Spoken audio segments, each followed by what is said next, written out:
আমি সবসময় মানে একদম সরল পথে থেকে একটু যে পথে ঝুঁকি আছে ওই পথটা বাঁচতে পছন্দ করি। এটা হলো আমার ক্যারেক্টার। আর আরেকটা বিষয় হলো বরাবরই মানে আমি আমার বাবাকে দেখি নাই যে সে জব পছন্দ করে। জেনেটিক্যালি হোক আর এমনি হোক আমি হয়তো বা তার থেকে এই জিনিসটা পেয়েছি। জব আমার সাথে যায় না। আমি জব পেয়েছি আলহামদুলিল্লাহ, অনেক অনেক জব হয়েছে, কিন্তু কখনোই না এমনও হয়েছে যে এক সপ্তাহ জব করে চলে এসেছে, আমাকে ওইটা টানে নাই। আমি নিজে কিছু করব, আমাকে আমাকে কেউ চিনবে, এই উদ্যোগটাতেই।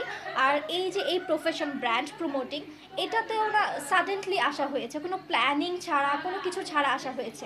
এবং আসার পরে আলহামদুলিল্লাহ যত যত ব্র্যান্ডের সাথে কাজ করেছে সবার কাছে শুনেছি যে আপু আপনার কথা খুবই ভালো লাগে। তো এই কথাটাতে আরও বেশি মানে ইন্সপায়ার্ড হয়েছি যে হ্যাঁ, তাহলে মানুষ আমাকে পছন্দ করছে, তাহলে তো এটা করাই যায়। এবং এখানে কিন্তু নিজস্বত্ব থাকে। এবং জবের ক্ষেত্রে যেটা হয় যে বসের রেস্ট্রিকশন, এই সেই, আর জবের মধ্যে যে আরও অনেক ক্রিটিক্যালিজম আছে, এটা তো আমরা সবাই জানি, এটা বাংলাদেশ ভাই, এটা হবে। তো সেক্ষেত্রে আর আমার কাজটা আমি যেটা বলবো সেটাই হবে, আমার অনুযায়ী আমি কাজ করব, এবং আমাকে আমিত্ব বজায় রাখার জন্যই কিন্তু ব্র্যান্ড পছন্দ করে। তো এইটার জন্যই আমি আমার এই প্ল্যাটফর্মটাকে পছন্দ করেছি। এগুলো কিভাবে পার করেছি যদি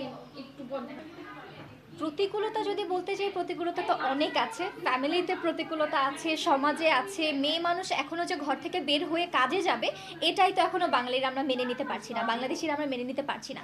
তারপর আবার মিডিয়া সেক্টরে এটা তো আরও অনেক বেশি কথা। মনে করেন যে এভাবে হাঁটলে কেন, এভাবে করে ড্রেসটা পরলে কেন, অনেক প্রতিকূলতা আছে। আর মেয়েদের ক্ষেত্রে আরও বেশি আছে কি, ঘর সামনে তারপরে বাইরে যেতে হয়। তো এটা কিন্তু অনেক বড় একটা সমস্যা, এটা থেকে বের হয়ে আসতে হবে। সবাইকে সমান হয়ে বাঁচতে হবে, সেটা হোক মেয়ে হোক ছেলে। আমরা যেই কাজই করি না কেন, সব কাজগুলোকেও আবার সম্মানের দৃষ্টিতে দেখতে হবে, সেটা হোক চাকরি, হোক আমরা মিডিয়ার ক্যামেরার সামনে কাজ। বিয়ে আতঙ্ক অথবা ভয়ের কোনো কিছুই না। বিয়ে অনেক মধুর একটা জিনিস, অনেক মানে শান্তিপ্রিয় ভালোবাসার একটা জিনিস, ভালোবাসার বন্ধনের, যেটা কিনা শুধুমাত্র দুইটা মানুষকে না, দুইটা পরিবারকে একত্রিত করে। কিন্তু আমরা যেটা ডিভোর্সের কথা যদি বলি, আমি একটা পোস্টও দিয়েছি কিছুদিন আগেই।